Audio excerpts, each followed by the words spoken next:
Kelly, and I will be performing a monologue from As You Like It, portraying Phoebe, and then I'll be portraying Malin in a monologue from As You Like It.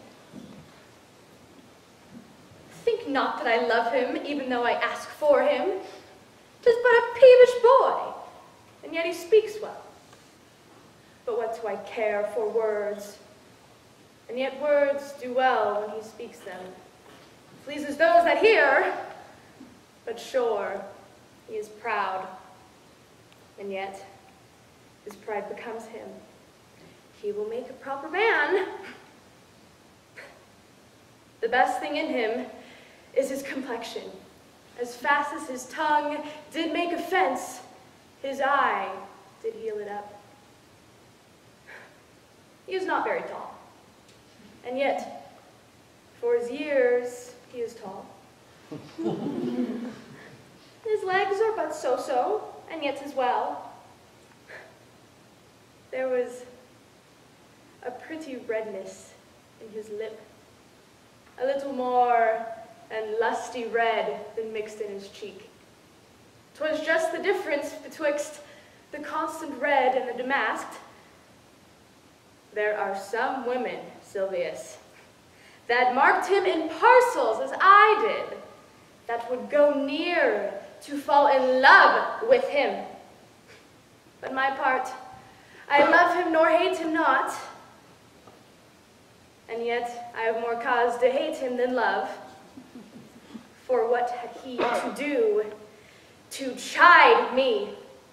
He said mine eyes were black, mine hair black. And now that I am remembered, scorn me. All is one. Omittance is no quittance.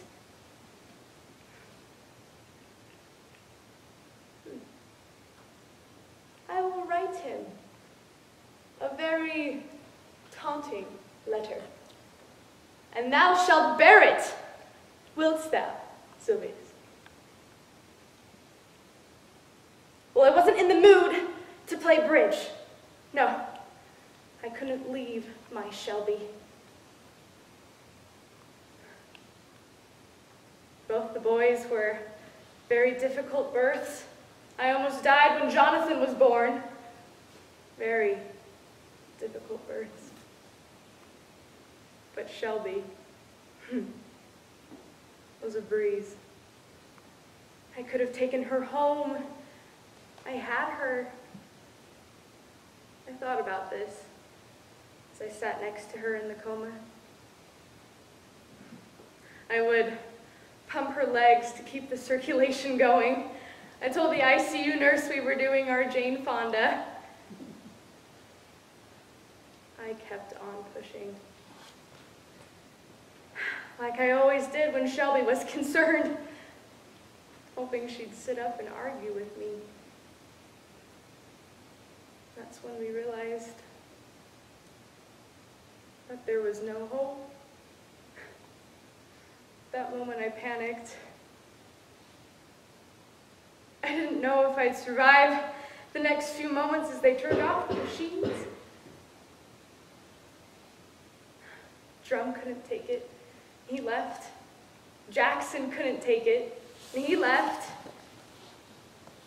I find it interesting.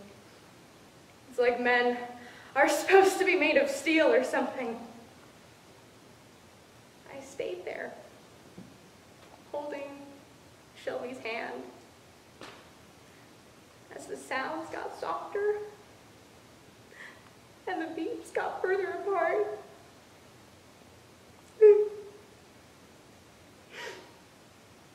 until it was all quiet. There was no noise, no tremble, just peace.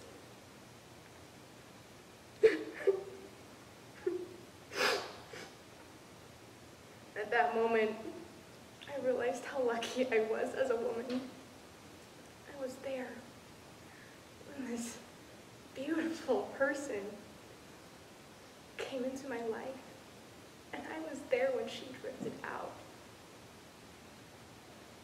It was the most precious moment of my life thus far.